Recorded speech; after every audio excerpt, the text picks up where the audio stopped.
March is Fraud Awareness Month, and so we thought it would be a great time to discuss the rise of various fraud schemes in Canada. Virtually every day, there are more stories of romance scams, financial fraud, the compromising of personal and financial information, and even celebrity deepfakes. And as these scammers get more sophisticated, it is vital that Canadians become more aware and more vigilant when it comes to protecting themselves.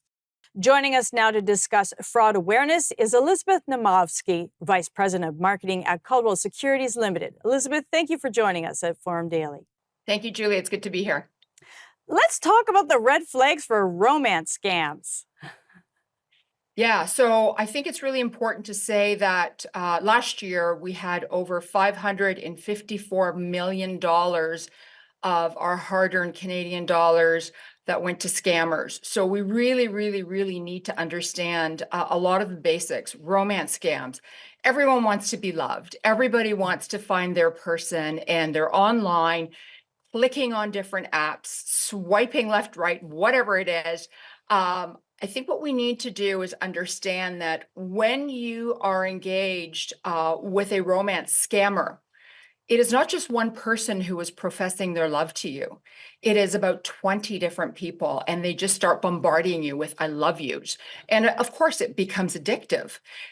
The other thing, too, is a lot of times you've never met this person. There's always an excuse that they can't meet you. They live close to you, but they're working in some other place somewhere in the world. And all of a sudden, there's an emergency. If I can talk to you about one romance scam, it was Linda Young who was scammed $150,000. And her boyfriend, her romance scammer, was building a house in Cuba for them. And he kept saying to her, I'm building, this is your castle, you're my queen. But I need iPads and iPhones to bribe the workers with. So when you start, when they start asking you for gift cards and iPhones and iPads, those are huge red flags. Not meeting the person, huge red flags. They are alienating you. If you and I, Julie, were really good friends and I was in a romance scam and he would say to me, no, don't go out with Julie because, she likes to go out with her girlfriends. You and I are a couple. You and I are a team. They start alienating you. Like, these are all huge red flags. Wow, it's overwhelming when you start to think about it. Well, let's move on and say, what is the best way to protect your financial information? Keep your mouth shut. Do not give anybody your passwords, your financial information. Keep all of the stuff to yourself. Remember when we were growing up, our parents would say, do not talk to strangers. Don't talk to strangers. There are a lot of seniors that are sitting at home alone.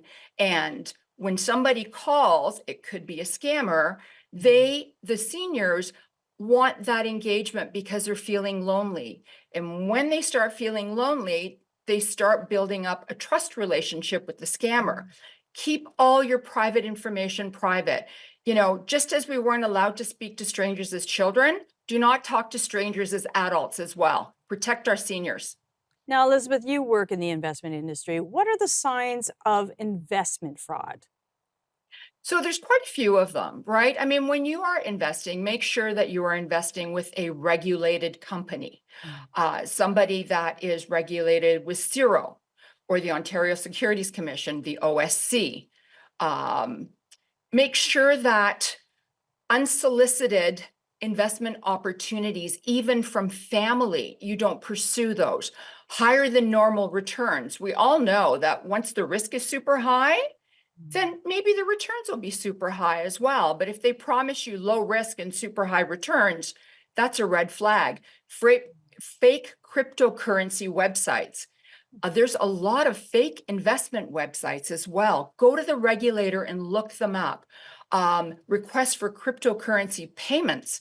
Investment companies will not use your credit card so that you can make an investment. You need to have your savings in order to do that. So those are a few of the red flags. Also, if you're downloading apps, make sure that they are with a regulator, because you can just download any app thinking that it's an investment app, and then they start charging you fees on a monthly basis. So you really have to look out for yourself. Wow, thank you so much, Elizabeth, for joining us today on Forum Daily. You're welcome. Take care. Take care.